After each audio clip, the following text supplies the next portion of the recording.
stop being lazy. Yeah. And I became creative. Yeah. And I learned how to create it.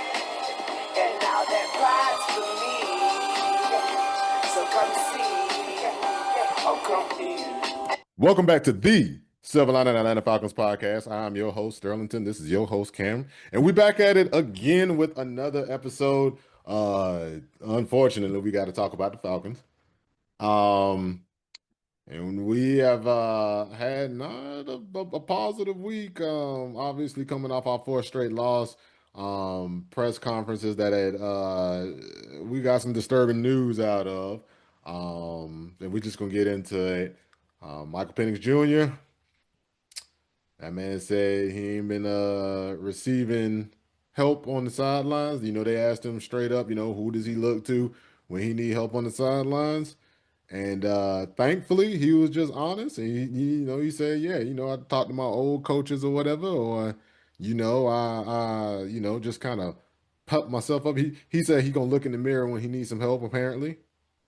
And that's good when you're giving a self-help speech or something like that. But when you're talking about being a young quarterback in the NFL on the sidelines, that's completely unacceptable. Wouldn't you say that, Cam?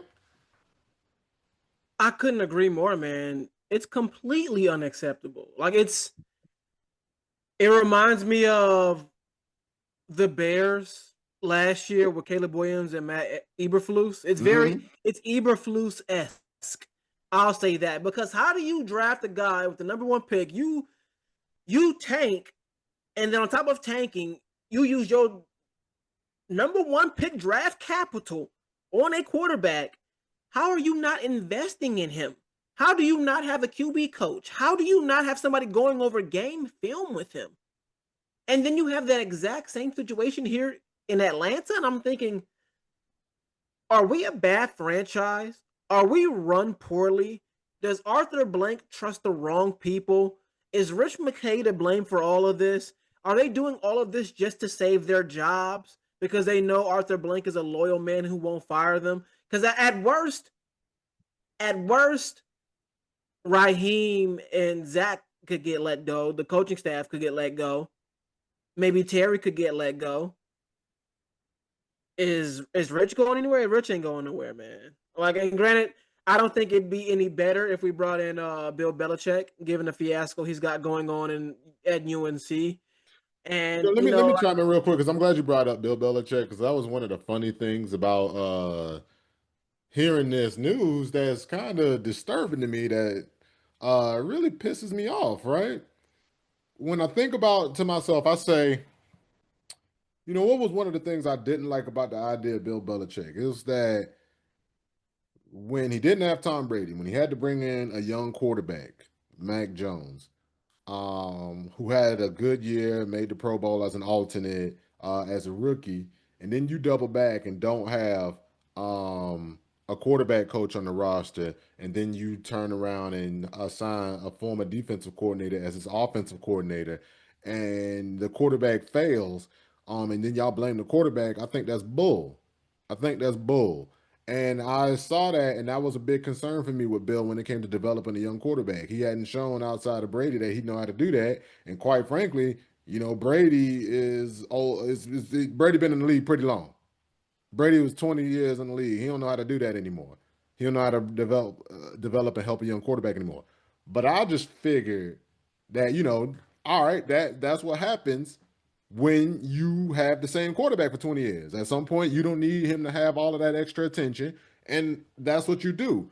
But if memory serves me correct, when Raheem was the coach of the Bucks and he had Josh Freeman as his quarterback, that was kind of one of the big letdowns. I thought, okay, he's going to make sure that the one thing that doesn't go wrong with this team is the quarterback position. So we're going to overcommit the quarterback. We're going to bring in Kirk Cousins, and we're going to have him, be our starter. Then we're going to draft Michael Penix Jr., and we're going to have him be our plan for the future, right? And then I'm hearing all this. On top of that too, then we got TJ Yates.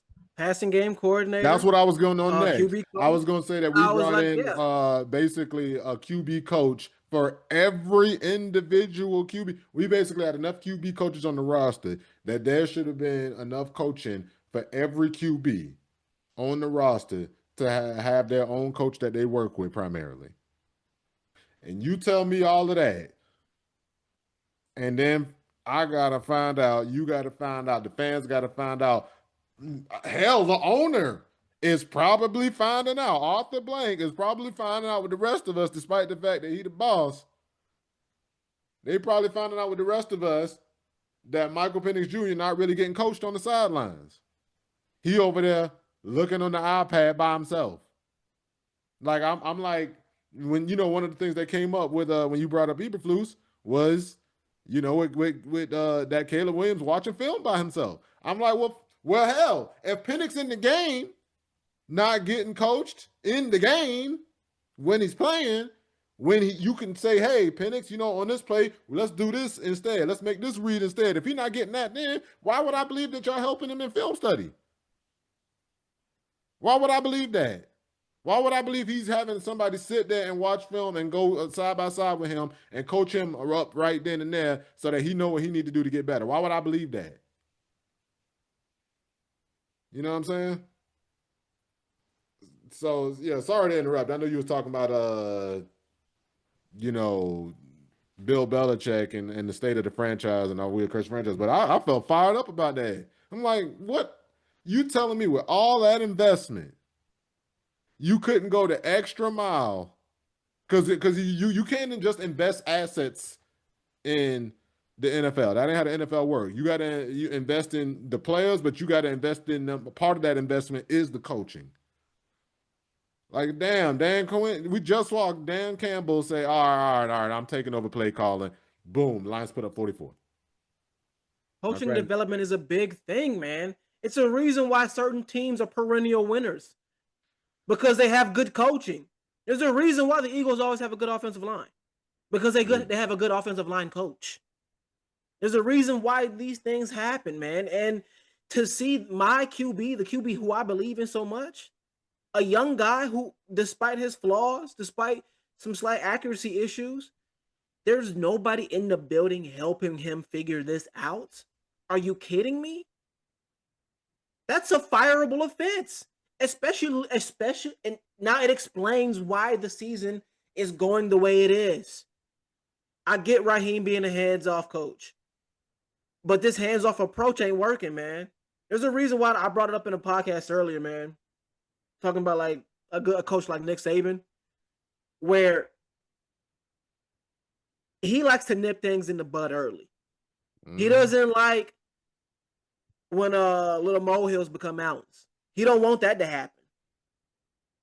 If he sees something as minute as it is, he is going to address it immediately because it starts with him.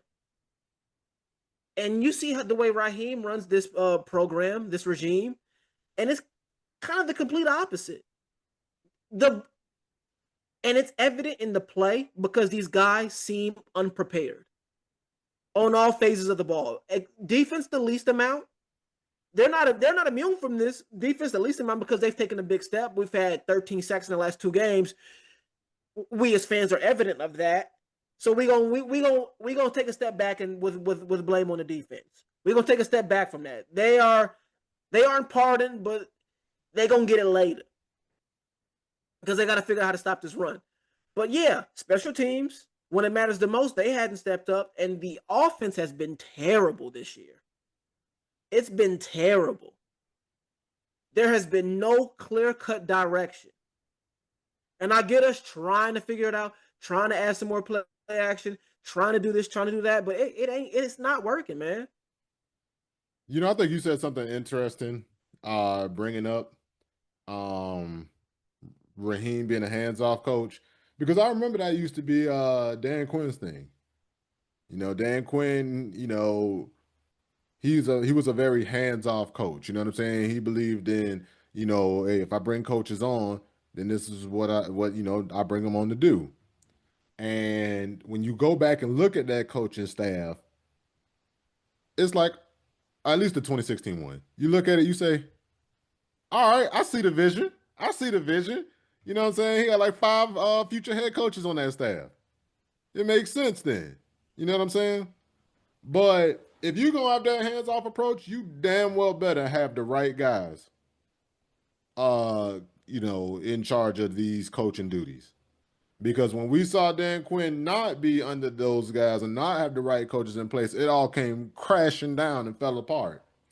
And the funny thing is, you seeing the pitfalls of that style and the peaks of that style in the same year on the same staff. You seeing a Yes, hands-off approach with Jeff Ulbrich, and it's working for the most part. Obviously, the run defense is terrible. It's porous. I think we dropped down to 29th in defending the run, which is terrible. but it's also how our team is built, I was and just about to get in that. Yeah. No, go ahead. Go ahead. Yeah, you it's hit the nail also right how our on the team is head. built. And Divine Diablo, who was playing stellar football when he was healthy, is out. Yeah. So Devon was keeping unfortunately, us that's gonna up closer to average or below average instead of putrid. And exactly, dude. and that Exactly. wasn't the contract that the offense had with the defense this year. The defense knew they couldn't stop the run. We knew that. Like that was no secret to nobody. We said that preseason. And we not, football savants. I might got a little more football knowledge than you, but I can't coach a team. You know what I'm saying? But yeah, I looked at how the team built and how we run the scheme. I'm like, yeah, we're gonna have a hard time running the ball. Like, I mean, stopping the run. We just like, even if we had a bunch of 315-pound guys, all right, cool. Maybe none of them a great big nose tackle, but those not little guys. And I'm like, our whole D line is like sub 300-pound guys. So yeah, you're gonna struggle with the run sometimes. That's gonna happen. Mhm. You know what I'm saying? But the approach of attack, attack, attack is going to yield fruit on the quarterback. Now we've had to blitz a lot to make that happen, blitz and stunts, but we getting there. But we bad with the run, but that would have been fine if the offense was doing what it was supposed to do, what the contract was. All right. And Offense then can't do that when you're not helping your quarterback be the best he can be. oh my And that brings me to my next God. question, dog. That brings me to my next question. On a scale from sitting cozy in his chair to as soon as I sit down, I'm like, I can't even sit down. And how high is Raheem and Zach Robinson seat? I smell ass burning. That's how hot that seat is. I smell ass burning. Yeah, like Dog, look, man, for real. Like maybe it's not. All right, you getting fired. I don't know, bro. If we No, if we get I actually, I'll take that back. Look, if we get our ass beat, if Panthers, like well, if we get beat like last time, if we get beat by 30 last time, I mean, I ain't gonna lie. If you get beat by 30 like that again at home, that's a clear coaching deficit. your team quit on you. Your team No, quit. It's one thing to get beat by a team by 30. That's already bad. But it happens. Shit happens. But get beat by 30 2 times to the same team? Like, we already got beat by, 34-10 at home. But, your backup quarterback and this is first game in a while, there can be reasonable graces given to why the offense didn't perform that way. That was strange for the defense to perform that way, but also like we said, that violated the contract between the offense and defense, which is that the offense put up points so the defense don't have to defend the run. Defense had to defend the run. They couldn't defend the run. Other team's offense score. Whatever, right? But if you play the same team twice and they beat your ass, that means that's coaching, especially when when we, go start looking into the deeper numbers of this game. The Panthers are not a good team. They're not. Um, They're not. I'm now understand this. That don't mean we're gonna beat them. Because guess what? I got news. This is old news. I think Mr. Parcells said it best because he said it plainly. You are what your record says you are. I got some news for you. At 3-6, we only got one more win than the Saints. What? We only got one more win than what's another shit team? Do the Titans have 2 wins yet? Nope, they haven't won. Okay, we got 2 more wins than the Titans. Yeah, I got some news for you. We ain't a good. We got one more win than the Browns.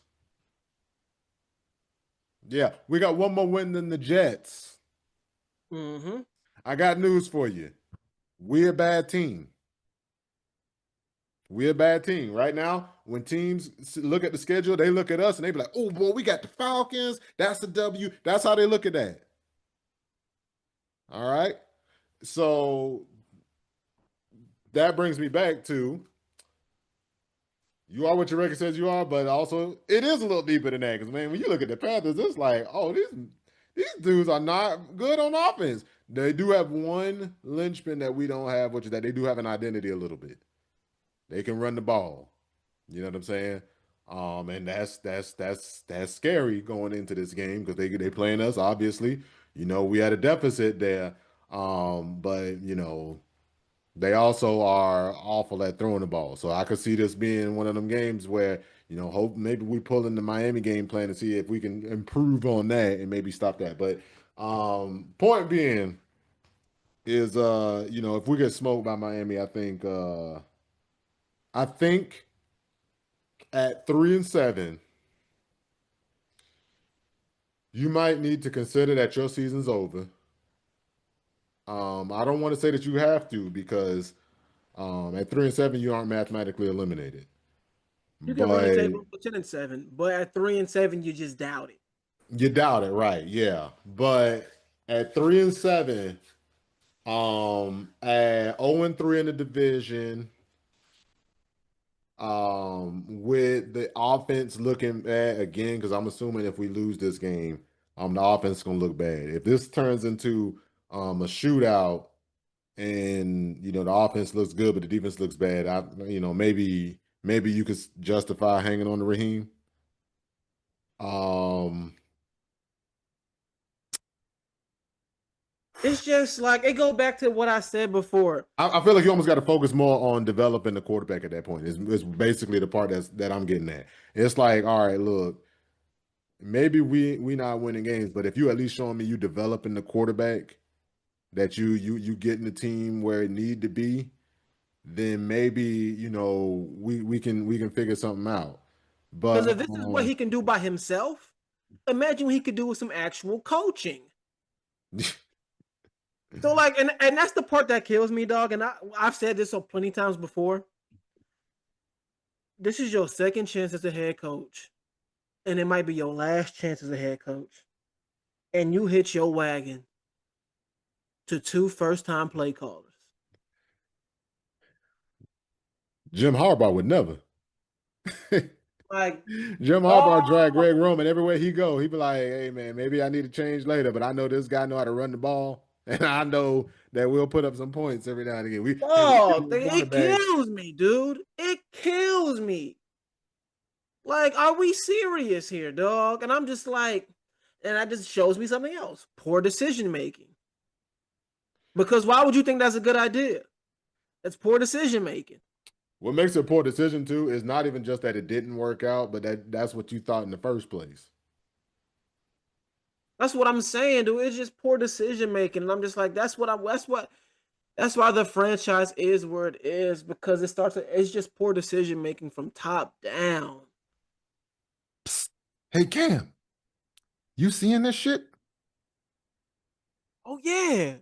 I think I am. What is that? That's a person watching this podcast that hasn't subscribed. Subscribe. The button's down below. Well, But on a more positive note, how we winning this week? How we winning this Sunday? that's the funny thing about all of this. That you have to talk about that press conference. You have to talk about how that makes you feel. If that doesn't Yes. make you feel something on the visceral level, you're not a fan of football. A Um, Falcon football. Not even Falcon football. Like, I Yeah. think even as non-Bears fans, when we heard that Caleb Williams watching film by himself as the #1 overall draft pick, the guy that you tanked your future and put everything in for, you feel like, what? The first thought is fire everybody. That's And my let me tell first you what thought. else it does. The most alarming thing about hearing this shit again. How many NFL head coaching jobs are there? 32. So you telling me in 32 jobs you can still have guys that inept, and by inept I mean, look, I'm in no way, shape, or form more qualified than Raheem Morris to be an NFL coach. I'm not, you know, trying to shit on him in that way, but I'm just saying things that to me that seem intuitive do not seem intuitive to multiple people across multiple franchises in the NFL where there's only 32 of those jobs. You would think, all right, well, we about to comb and only get the best of the best of the best, sir, type of guys in. And it's like, damn, you didn't think to like always have a guy in your young quarterback ear, like looking at the pad with him, looking at film with him, just making sure that he getting brought along. Like this You is don't so see him talk crazy to because nobody. Like not a um soul. got to give a shout out to Aaron Freeman. One of the things he said that I started looking at to evaluate coaches is, do you have a proven history of being able to develop a young quarterback, right? And I'm thinking that's more going to be about scheming and play calling. I never once considered that these coaches need to have somebody say, "Hey, make sure you got somebody that's always working with your young quarterback." Instead, they operate like they have a pro. They're like, yeah, when I was coaching Matt Stafford, we didn't have a guy watching film with him on the sideline. We didn't have a guy watching film with Matt Stafford. Like, he Matt Stafford. Matt Stafford been in the league for like what 2000? Did he come in 2008 or 2009?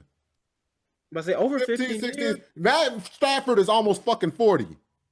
He is almost 40 years old. Matt Stafford is a grown man. Michael Penix Jr. is 25. Yeah, when you got your young quarterback, because I know I think about Raheem's last two jobs. His last two jobs was working with Matt Ryan for 5 years and then flipping over and then at some point working with Matthew Stafford. This man, Raheem, forgot what it takes to develop a quarterback. Zach Robinson, the quarterback he worked with the most was with the Rams with Stafford. And I'm like, no, your young quarterback you don't do that with. Matt Eberflus, your young quarterback you don't do that with. You need to make sure that you got somebody around him, and not even just to help him along, but to gauge his progress. Like when they say, "Oh, like how are you making the decision on when it's time to change quarterbacks when you don't even know what your quarterback knows?" Like, you see what I'm saying? Like, how do you say as a coach, "Yep, the young guy's ready," if you don't have a guy that's always working with him or watching film with him and seeing what he understands? You see what I'm saying? So that's one of those times where it boggles the mind. It mystifies when you start thinking about, how many guys in the NFL that they don't just intuitively think, damn, let me go ahead and make sure my young quarterback always has a coach that has more experience, has a coach that knows the playbook, that knows how to make reads, always helping him out. You should always have somebody on the sideline saying, "Hey, Penix, the reason this one was almost an interception is because when you made this read, this defender floated up under it. This was supposed to be covered, da da da da da." You know what I'm saying? So that the next time he goes out there. Matter of fact, one of my analogies that I look at this as is, imagine how you would feel if you were watching a prize fight. You were watching a boxing or MMA, right? And the guy getting his ass kicked.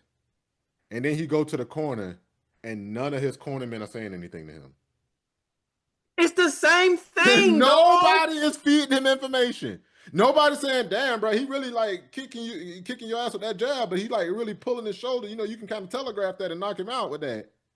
You can slip and then get him with a right hook. Nobody giving him any advice. He just coming over to the corner. They watching their fighter get their ass beat, and you just send him back out there to do it again.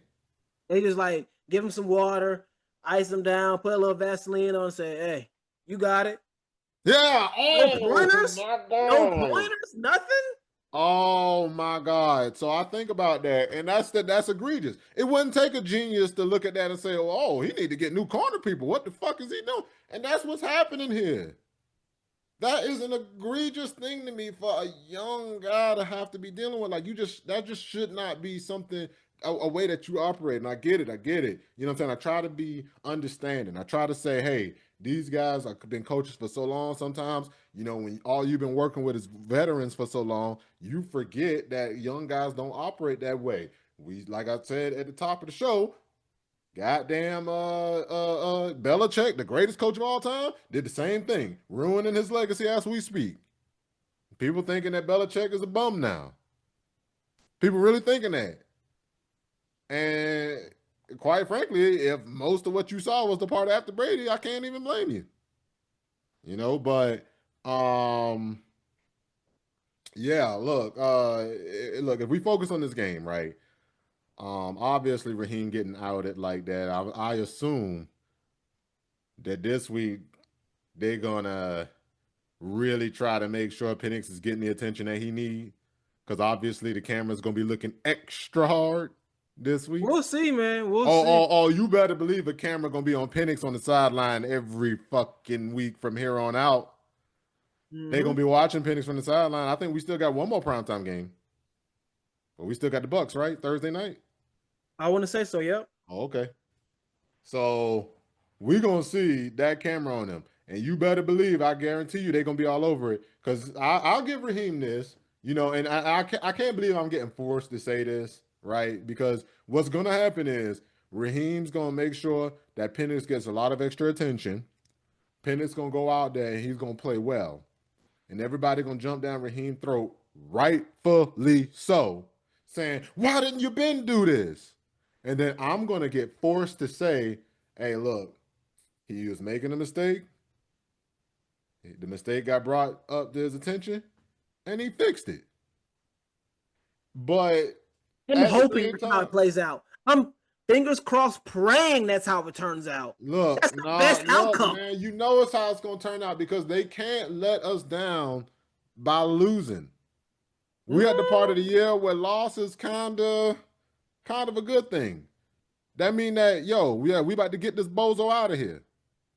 You know what I'm saying? That's what I'm They saying, gotta bro. win first and keep you vested.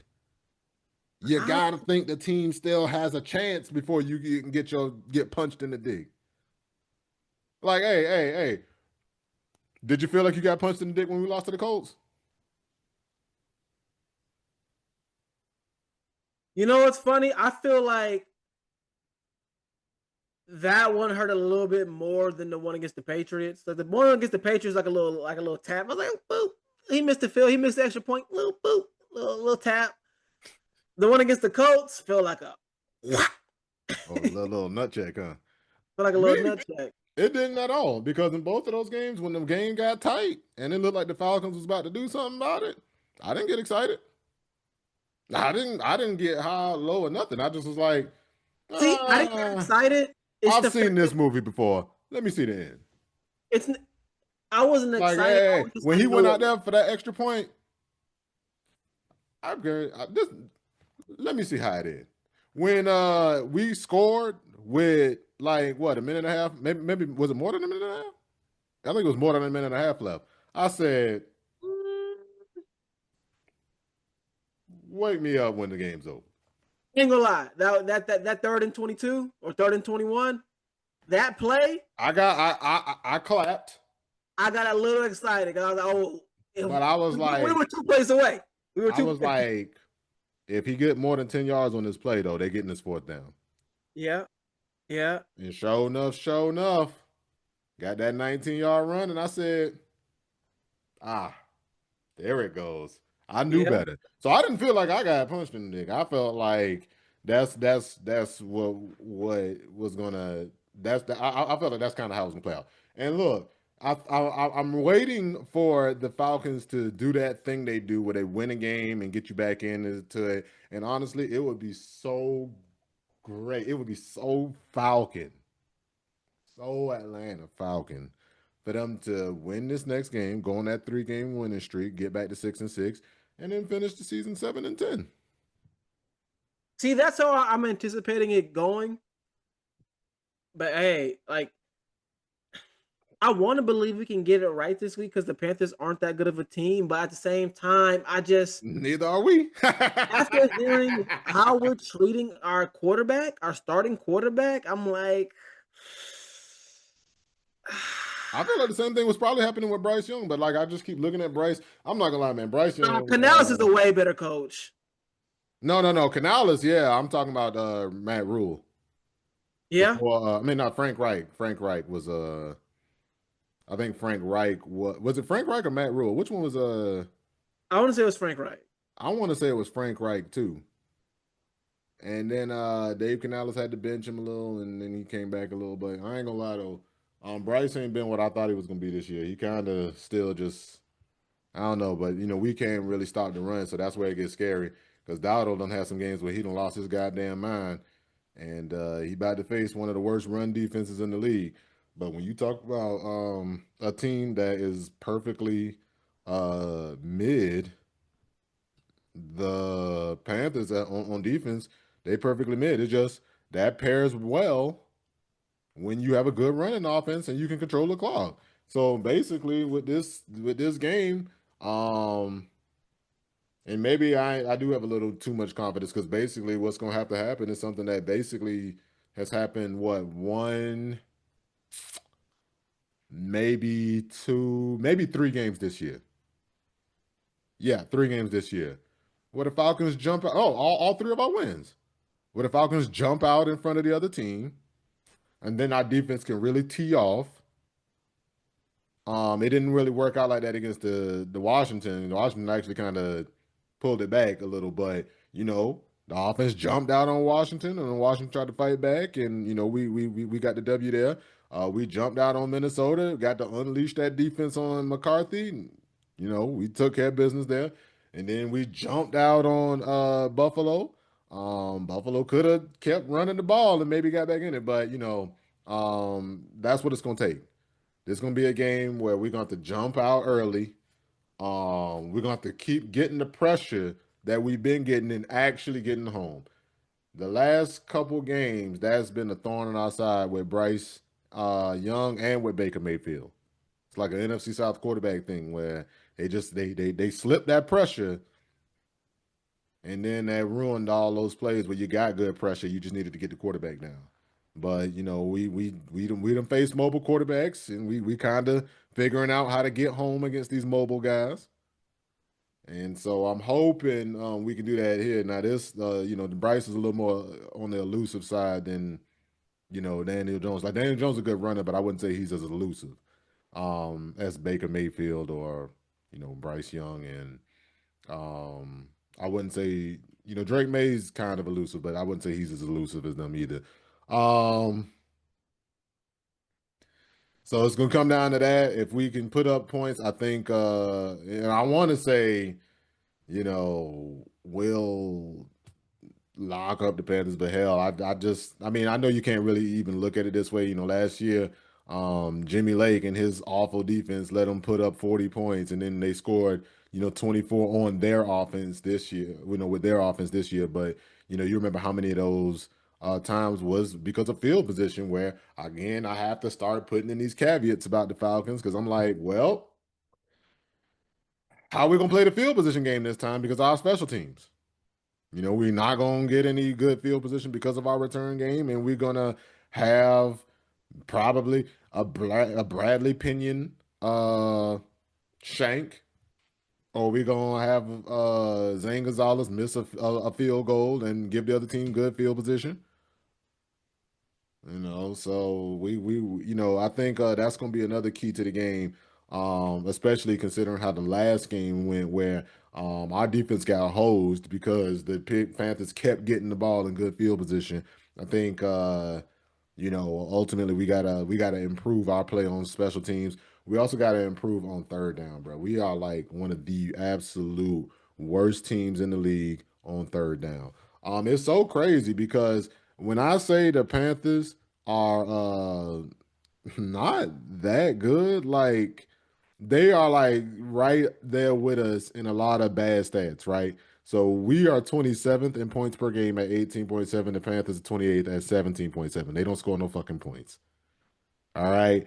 Um, when it comes to third down percentage on defense, we are 19th, so we, slightly below average, but they're 28th.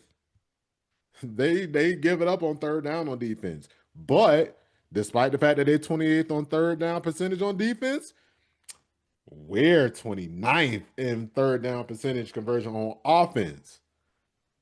So their defense is going to get a lot better if our offense does what it always does. And for us to improve in this game and win this game, we can't be us. They got to be the get right game for us, just like we were for San Fran. All right, so that's pretty much what it's going to come down to. What about you, Cam? How you see it going?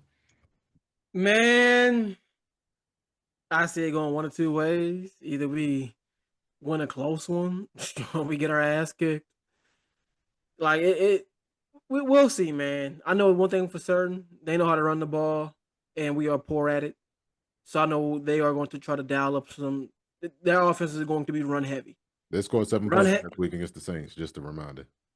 Run heavy, probably a lot of play action as well. Try to get Bryson some scrambles, see if we can contain them. I kind of already see the formula how they win. But in order for us to win, it's what you said. Our offense is going to have to get out to an early lead, man. We're going to have to score some points, allow our defense to pin its ears back. That's easier said than done, considering we haven't done that since the Buffalo game on Monday night. But you know what? Raheem, so far, the one positive thing I'll say about him is that he has fixed mistakes, or at least tried to address mistakes when they occur. So I'm hoping the interview this week with Michael Penix, maybe he'll have somebody come up to, maybe he'll have some more QB help this week. I'm hoping this is the week. It's our get right week that we just address all the problems. I'm hoping Raheem can address some shit, but I'm thinking it might be too much to address. He might be a little in over his head. We'll see. Let's get into score predictions, big dog. All right, I'm gonna let you go first. Go ahead. I gave out two scenarios, so I'm gonna give out two score predictions. I say we either gonna win a close one. I say it's either gonna be like we gonna score some points. It's gonna be like a 28 to like 27 win. Like that means we score 4 touchdowns. It'll be like when's the last time we scored 28 against the Commanders? I think it'd be like a 30 to 28 kind of win. Or if we blow a lead, it'd be like if we lose, we're gonna get our ass beat. It'd be like maybe like 28 to 10 or something like that. But I'm optimistic, surprisingly. How about you, big dog? I think the writing's on the wall, man. It's gonna be like a 17 to 10 game. Oh, nah, fuck that, man. It's gonna be 22 to 21. I want to say we'll hold them to 10, but we have to stop the run to do that, and we'll have to not only move the ball, but we'll have to move the ball on third downs. I think we're gonna win some because this is a bad third down defense, but I think we're gonna lose some too. So I think ultimately that's gonna even out for the points that we score. And I think that we'll be able to do enough because we already know the book on them a little. We just gotta execute. And I think we'll get enough to maybe win this one. And then, maybe we'll go on a little win streak and then we'll get back to our Falcon ways and we'll see what happens at the end of the year. All right. All right. Well, time for us to get up out of here. We over at x.com at the AG line of 91. Yeah, time to get up out of here because running out of time. Please like, subscribe, comment, share, hit the little bell when you hear some real niggas uploading. Peace.